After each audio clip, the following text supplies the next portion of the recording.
I'd like to say good morning to everybody, and we're excited to be able to discuss the virtual option that we are planning to offer this year for the 2021-2022 school year. As you all know, coming off the pandemic, we did experience virtual school in some form or fashion last year, and we can say that some students were successful and some were not. So we ask that you carefully consider all of this information as you make your decision about whether your student will return to school face-to-face or choose the virtual option. So we're about to jump into that information so that you're equipped as much as possible in making that decision. Okay, so well, as you can see on the screen, I am Bronwyn Ragan-Martin. I'm the superintendent. Ms.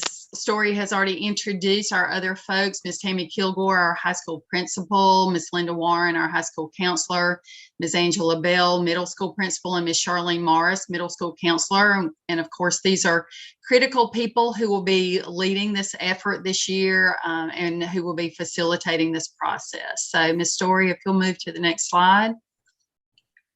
So if you do, in fact, choose the virtual option with Georgia Virtual School, parents are required to schedule a meeting with the school facilitator, and that needs to be done prior to Friday, July 23rd.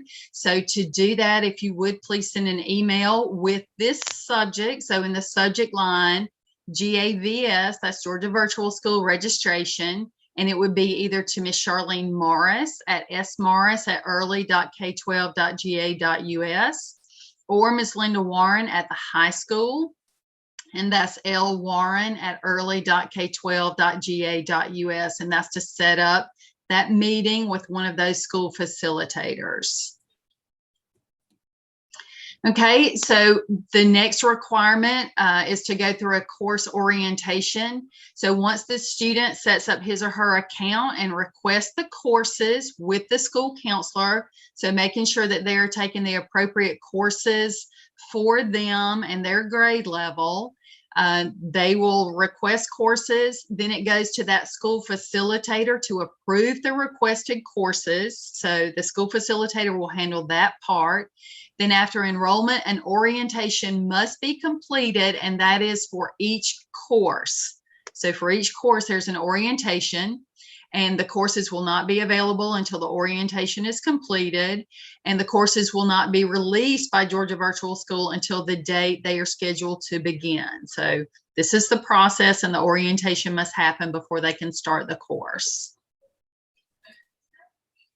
Okay, then notice these requirements. So this is also something to be taken into consideration as you're making this decision. Students are responsible for their own computer and internet service. So if you live in an area of the county that does not have great internet service, you may want to reconsider this virtual option. Students without a proper device should discuss this in the meeting with the school facilitator. So if there is an issue with it, make sure that you bring that up. Microsoft is provided by Georgia Virtual School, and Canvas is the online platform used in Georgia Virtual School classes. So the required orientation will cover the basics of working in Canvas. So that platform, you know, getting used to it. We used Google Classroom last year, so this would be a different platform, and your student would have to learn how to navigate that. And Georgia Virtual School is completely online, so there are no printed packets. It's not like you can ask them to mail you a packet to work through. It is all online, and that is a requirement of Georgia Virtual School. Okay, so at this point, Ms. Kilgore and Ms. Bell, Ms. Morris, and Ms. Warren are going to take over and give you more information specific to high school and middle school courses.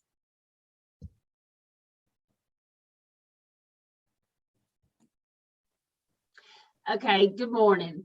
At the high school level, Georgia Virtual School, they will be required to take 7 courses for the year. And that would be 6 courses per semester, because as you know, at the high school, we do a first period block. So they'll take 6 courses the first semester. and then they'll take an additional new course the second semester. Okay, now at the middle school, they will take 6 courses for a full load. You will attend school all day virtually, okay, or you will go in person to your respective schools for 5 days a week. Those will be the 2 choices. Now, the school system is going to pay for the courses that you take if you choose Georgia Virtual School for these 7 courses. If you take any additional courses or any other fees that are required, that will be the responsibility of the parent.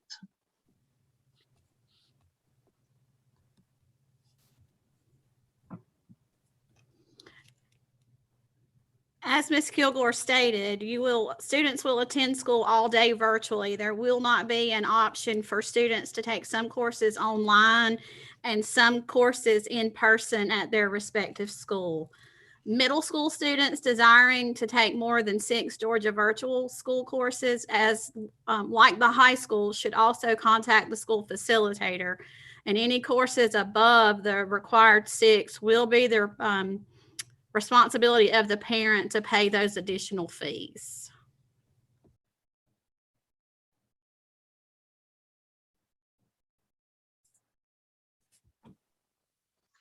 Okay, for Early County students, registration for Georgia Virtual School is by semester.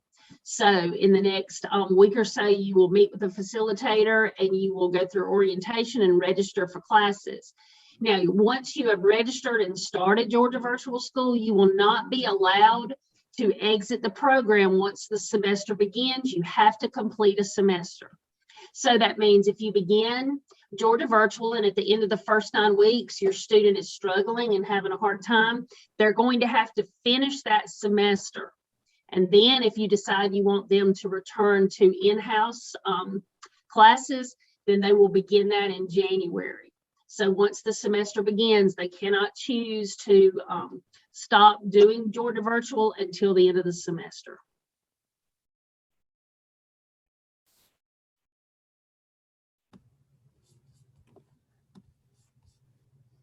Let's talk about course offerings when it is time to transfer back to the school. When you transfer back into Early County High School or Early County Middle School, those first semester grades will also transfer with your student. If a student fails Georgia Virtual School, the first semester, any of those courses, we will not pay the semester fees for the second semester. We do not encourage movement between Georgia Virtual School and Early County Middle or High School during the year due to differences in course alignment of standards. What that means is, for example, if you're signed up for Georgia Virtual first semester, let's say Algebra 1, because it is offered at both middle and high school, and a student is not successful with Georgia Virtual Algebra 1 classes during the first semester, and a parent opts to return back to the home school second semester, the student may experience material not learned first semester through Georgia Virtual was taught first semester in-house at Early County Middle or High School. So the student may experience some requirements to learn material on her or his own because it's either already been taught at Early County Middle or High School, or the opposite may happen. It may have been taught at Georgia Virtual first semester and we don't teach it until Early County Middle or High School second semester. So just know that movement between the two school sites or platforms may not be fluid for the individual. There might be some gaps in learning.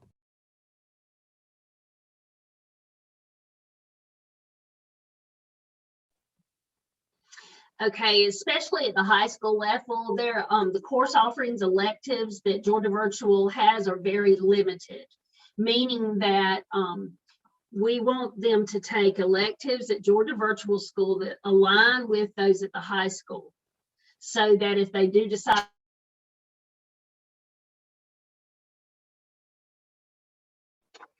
and so if they do decide middle of the year to transfer back to in-house, they'll be able to receive a full credit. okay, because we can't really have half credits. So you need to be sure that you look at the child's schedule, and when you meet with the counselor, she will go over all of that with you, because we need to be sure whatever they are taking with Georgia Virtual will work toward graduation requirements by the Early County Board of Education. Okay, now also keep in mind, some courses have associated fees that you will be responsible for. There could possibly be a type of lab fee or some extra things that are added on. So you need to be sure that you look at all of that, and all of that will be explained up front with Georgia Virtual when you are registering. Ms. Warren, do you want to comment on the electives and the CTA courses? Sure. On the Georgia Virtual School website, you can look under courses. You can actually see every course that they offer. But as far as the electives, the CTAE pathway electives, the offering is very limited. They do offer the food science pathway, the business pathway, the digital technology pathway. They offer the first nursing class, but there is a long list of classes that we offer at Early County High School that they do not. And I will provide this, when necessary. So if you need to see that, just let me know, and I can send that to you. But one thing we need to be real careful of, especially for like 11th and 12th graders that are finishing a pathway, we need to make sure that Georgia Virtual School actually offers the classes that they need. So we will do that on an individual basis when we meet, with me, the parent, and the student. But just know that it is limited. The electives are limited. So we just got to be real careful about that. But we'll do that on a one-on-one basis.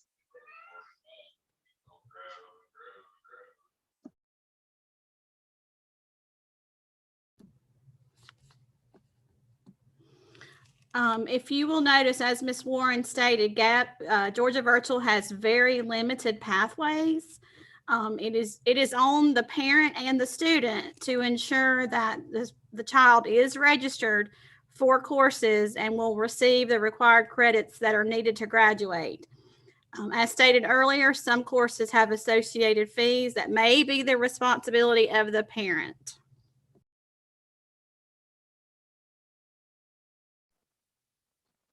Okay, as far as gifted and accelerated and AP courses, Georgia Virtual School has very limited advanced course opportunities.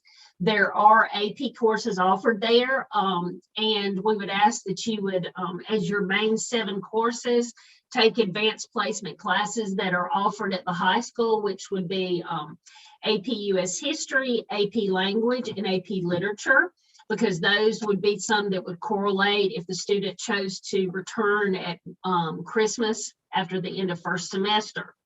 Now, the accelerated math courses that are on Georgia Virtual do not align to our gifted honors math courses.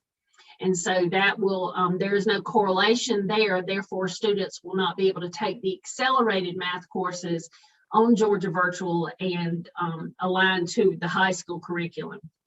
Now, and they also do not offer any gifted level courses. So if your student chooses to take Georgia Virtual, they will not receive any gifted credit for those courses. Georgia Virtual just does not offer any.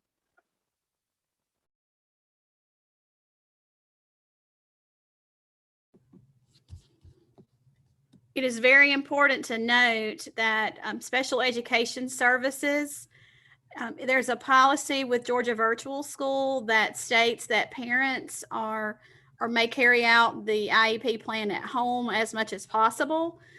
If the student has continued difficulty or needs further accommodations or modifications, they will receive services from our middle or high school special education teachers. But again, please know that our teachers do not have access to the content. The only way that our teachers can view the content that your student is enrolled in is if he or she opens their account and shares it with their respective special education teacher. So all Georgia Virtual School instruction is provided by a Georgia Virtual School teacher. And again, we do not have access to Georgia Virtual School courses, lessons, or assignments as we did last year using our Google platform. As you were aware, our teachers developed the curriculum and had access to all curriculum that was assigned to students. So there is a slight difference as far as our teachers being able to access the curriculum offered by Georgia Virtual.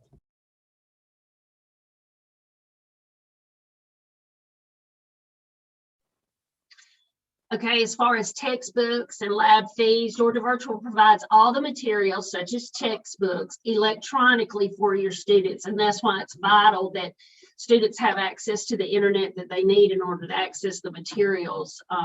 Fees associated with the courses that are not offered by us are the responsibility of the parent. And anything that we do offer that your student takes via Georgia Virtual, the district will cover those charges.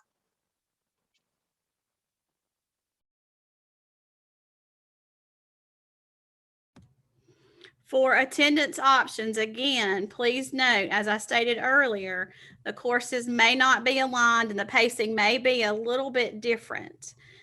Students who are failing Georgia Virtual at the end of the first semester will be exited from Georgia Virtual and enrolled in Early County middle or high school classes. Once you enter the semester with Georgia Virtual, you are required to complete the first semester with Georgia Virtual School. And again, I cannot stress to you the importance of everyone being aware that our teachers do not have access to the lessons or the assignments through Georgia Virtual School.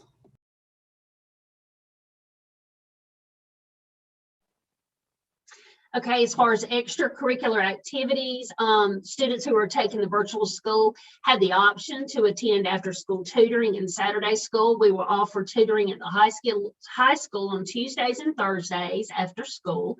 And then on Saturdays, once a month, you will receive remind notifications just like you did last year to notify you of those. And then the teachers that stay to work with students after school will be able to help students with concept or lessons that students actually pull up to show them, because they won't be able to pull up and see what the assignment was or the grading practices or anything. But a student that stays for after school tutoring can pull up their lessons and show the teacher and see if they can get the additional help that they need.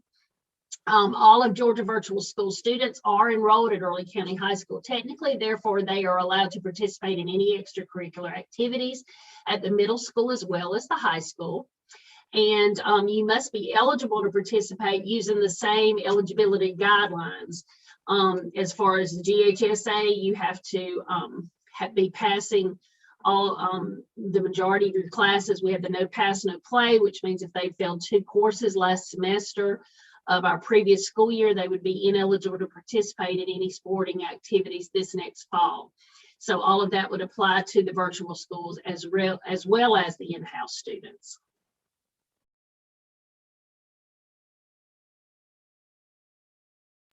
I would like to add here at the middle school, tutoring will also be offered.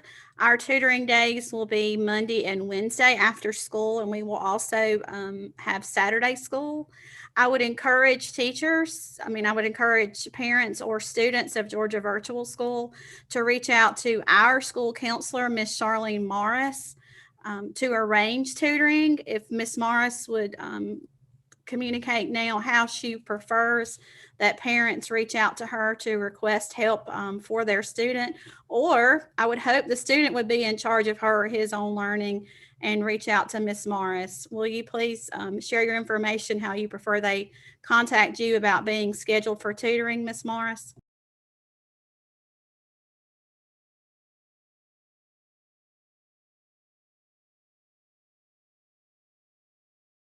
She might be having technical difficulties, so to reach out to her, it would be the same email, smorris@early.k12.ga.us. You can also call Early County Middle School and ask to speak with her. Ms. Story, if you'll advance to the next slide, please. I was Late work. Submitting assignments late in Georgia Virtual School, there is a required penalty.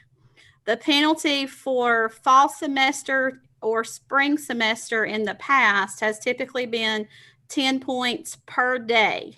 I would also let you know as a parent and student or student that Georgia virtual teachers have no authority to waive the 10-point late fee or late penalty. It's a requirement from Georgia Virtual. We have no control over that. It's a Georgia Virtual rule, and I can tell you that some of the students that have been enrolled in Georgia Virtual this past year, they do not bend that policy. Another thing that is important to note, Dr. Martin mentioned they provide Microsoft as their platform, and so they will not accept any assignments in Google at all. They are not allowed to accept any assignments done or completed in Google. That includes Google Sheets, Google Slides, Google Docs.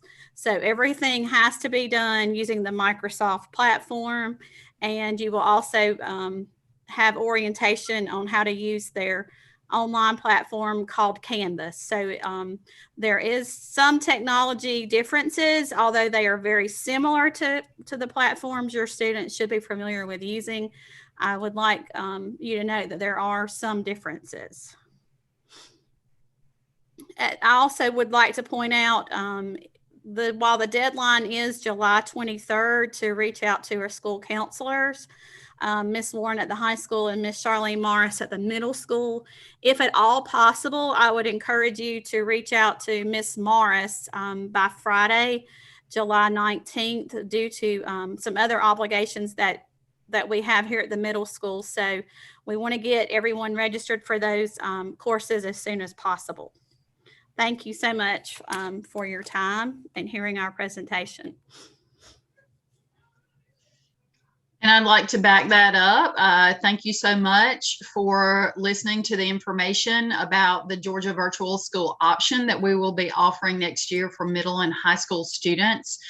We hope that we've answered a lot of the questions that you had about this option. But if you do have other questions, if you'll enter them in the chat box, we are happy to hang around for a few minutes and answer any questions you may have.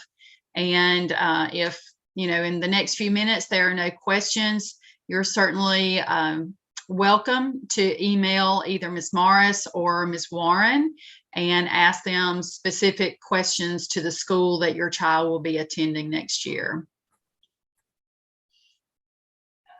And while we're waiting on questions, I just want to say thank you to all the panelists. Thank you to Ms. Bell and Ms. Kilgore, Ms. Morris and Ms. Warren for the support that they will be providing to those students who will be participating. And thank you to Ms. Story for setting all this up. I think it was great. And to Dr. Brown for her support. And like I said, we'll hang around for just a couple of minutes and see if any questions come through on the chat.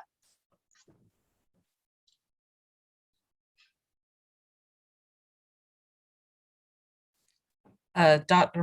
Ragan-Martin, I have a question just for me. When you were talking about aligning courses and the pacing, can you kind of describe what you mean by that? Some people might not understand what you mean by alignment and pacing. So I think that was a school terminology that one of the principals brought up. So if whoever addressed that can be a little more specific.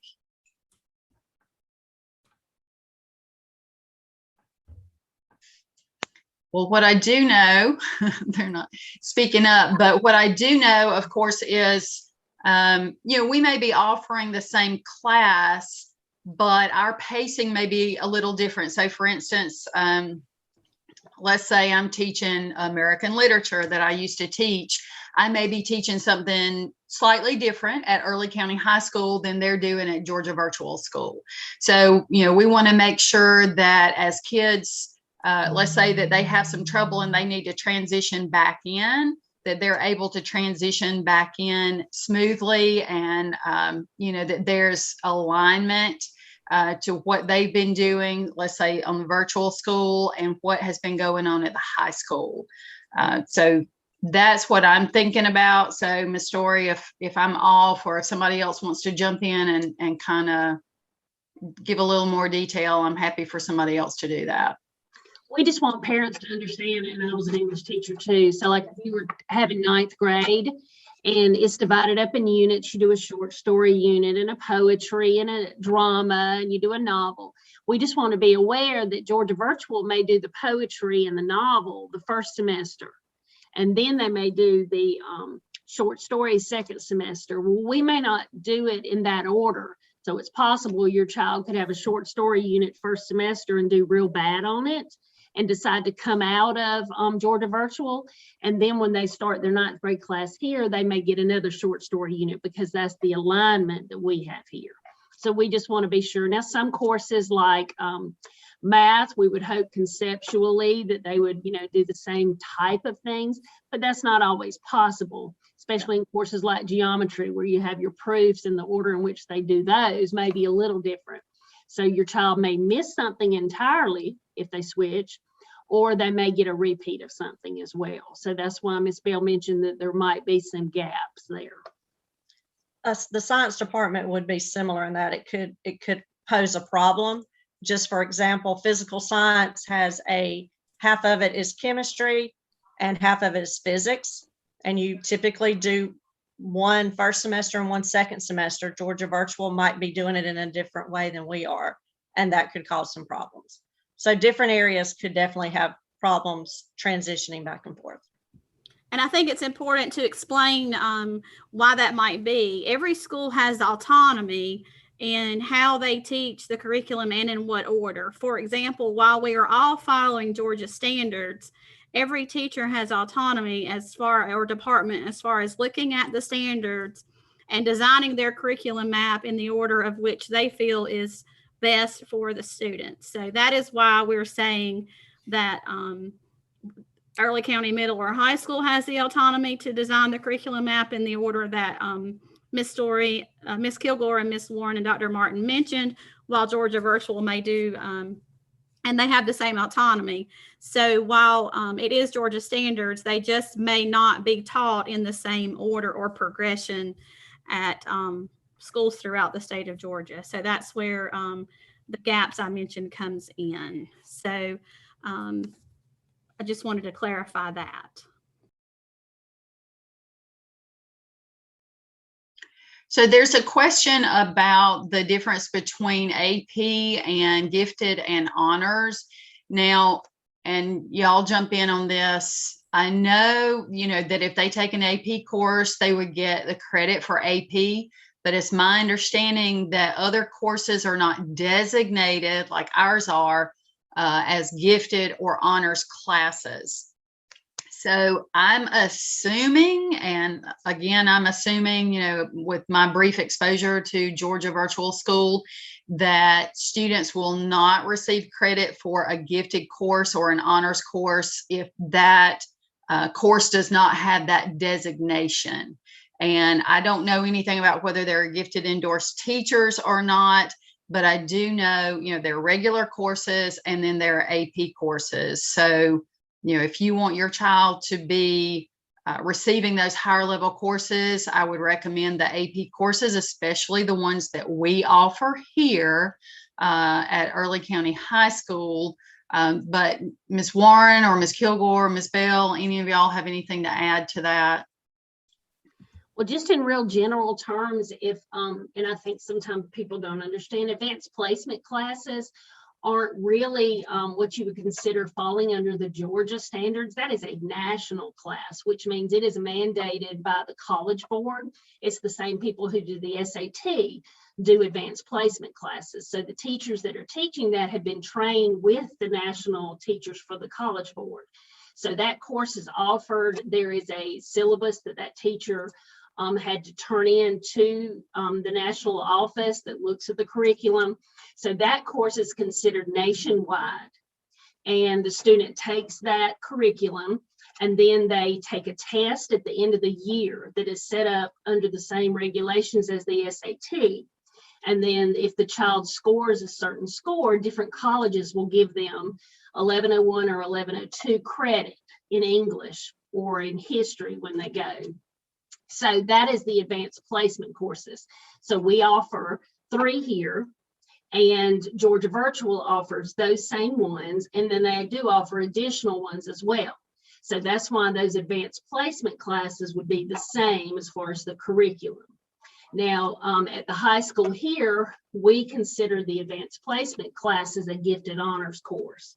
Now, a gifted honors course at the high school level means a student has tested into the gifted program, and they choose to take an gifted course in math, science, social studies, or English, or we offer one in business, and they take that course. Now, honor students are students who excel in a subject area and are usually the top 5%.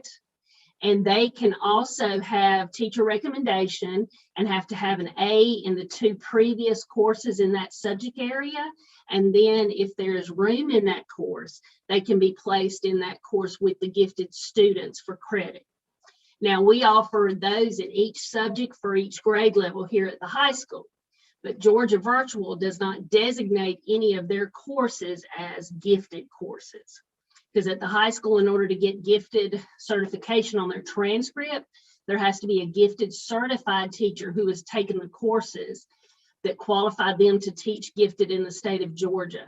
And so that was what Dr. Martin commented. She's not sure if any of the teachers with Georgia Virtual have that gifted designation, but none of the course numbers for the Georgia Virtual School are the gifted course numbers that are used by the state. And also to add to that, at the middle school, for students in grade 6, 7, and 8, we have gifted endorsed teachers who also teach gifted students. The difference in 8th grade is that we also offer advanced content courses. So 8th grade students who are identified gifted are enrolled in high school Algebra 1 if they meet certain qualifications. And also this year we're going to be offering 9th grade literature. So for 8th grade students, the way we choose to serve our 8th grade gifted students is through a model called advanced content. So if you are a middle school student, I guess you could say you could still be receiving gifted services at the 8th grade level by taking advanced content through Georgia Virtual. But again, it must be courses that we offer at Early County Middle School. And those 2 courses this year are Algebra 1 and 9th grade literature. And there are certain requirements that each individual has to satisfy here at Early County Middle School in order to be enrolled in those 2 classes. I want to note too, when parents look at 5-point classes at the high school level, if they've taken, say they take 9th lit at the 8th grade level, that will be considered a 5-point high school class as well. But I want you to note as a parent, and I've had 2 that have graduated relatively recently, for Hope Scholarship in the state of Georgia, the state of Georgia does not recognize anything over a 4-point scale. So that means that even if a child takes a 5-point class and for our in-house GPA, they could have like a 4.5 or something. For the, when the Georgia looks at Hope Scholarship GPA, they look at it on a 4-point scale. So when it comes time for Hope Scholarship designation, if your child took something at Georgia Virtual and received a score on the 4-point scale, it doesn't really matter that they didn't get the 5-point scale as far as college tuition goes, okay? And I know that can be very confusing, but at the high school level, as an incentive for kids to take those accelerated courses and to try the rigor in the classroom, we do make those courses a 5-point course. Ms. Warren, did I explain that okay, or do you need Yes, but comment? just to clarify, you know, we do have the gifted honors, the 5-point classes, but if a student takes Georgia Virtual, there will not be, unless it's one of the 3 AP. Gifted honors is not an option, so they will all be 4-point classes. So as far as Val, Sal, honor grad, it can definitely affect that. And that is all stuff that we can discuss one-on-one, because every student, is different. Every situation is different. If you pull up the course listing on Georgia Virtual, you will see under the math, it does show accelerated classes. Me and Ms. Kilgore did look at that as possible gifted honors in math. But as she stated previously, their curriculum does not match up to ours. So if you pull that up and you see the accelerated, you might think, okay, math, it can be gifted honors, but it can't. So the only gifted honors AP 5-point classes that will run through Georgia Virtual will be AP English Language, AP English Lit, and AP American History. The math accelerated courses were a concern for us because it does put, I think it was geometry and algebra together for a year. Yes, and they do algebra 1/geometry and then geometry /algebra 2. And we don't offer that at all. We feel like they need a foundation in algebra 1 and then another full credit for geometry and another full credit for algebra 2 if they're planning to attend college. Right. So I just wanted to clarify that if a parent went to look on their website and saw the accelerated, I wanted them to understand that that curriculum's different.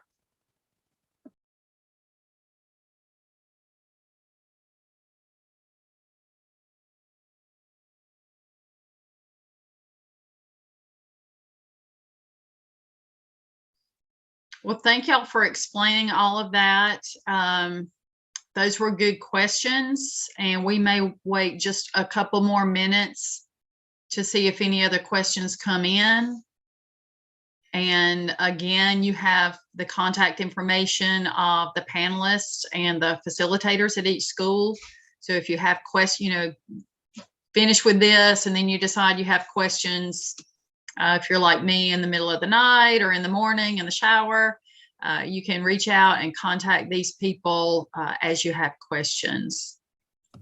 And I would like to add too, Dr. Martin, if we have a middle school parent that is strongly considering Georgia Virtual School as their platform this school year, I would encourage you to reach out to Ms. Morris today, so that you two, each individual family could go ahead and schedule an appointment. And if you have further questions, as Dr. Martin noted, we can go ahead and begin to research the answers to those questions, because school does start very soon, and courses at Georgia Virtual, once they are filled, there is a waiting list. So there is a sense of urgency for parents.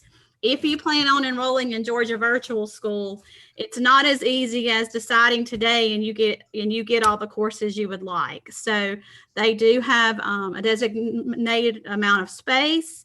And once they are filled, students are placed on a waiting list. And again, Early County Middle or High School has no control over a student getting into those classes. So there is a sense of urgency here. If you are strongly considering Georgia Virtual School, I would encourage you to reach out to our middle school counselor, and I'll let Ms. Kilgore speak to that for the high school.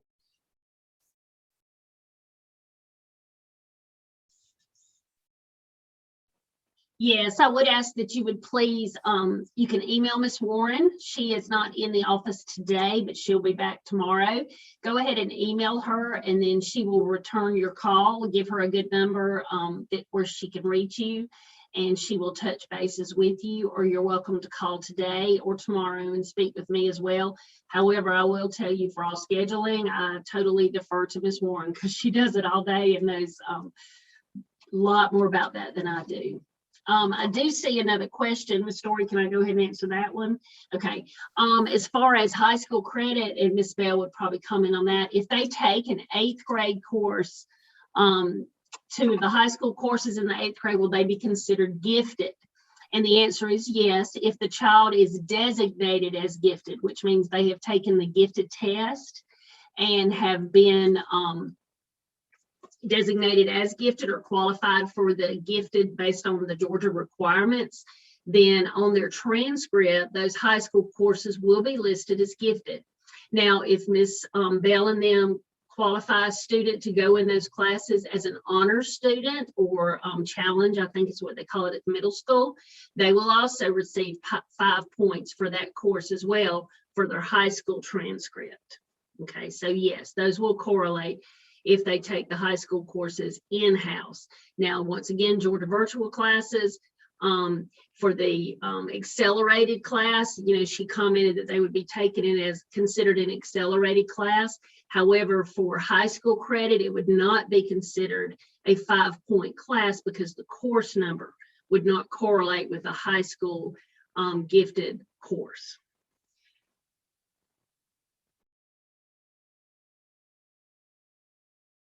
And I think too, it's important to go ahead.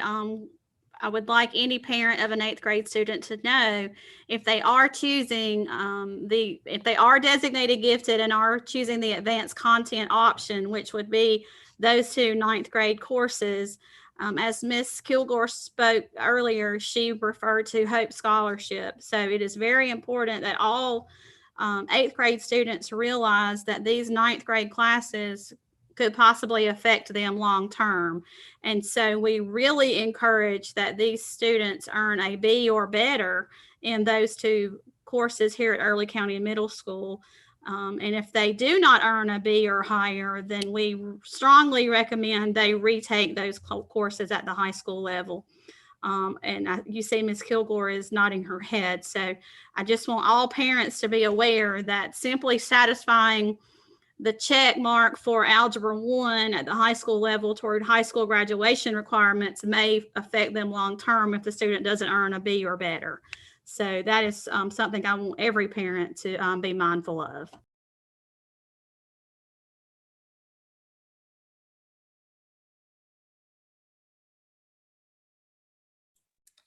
Well, thank y'all one more time.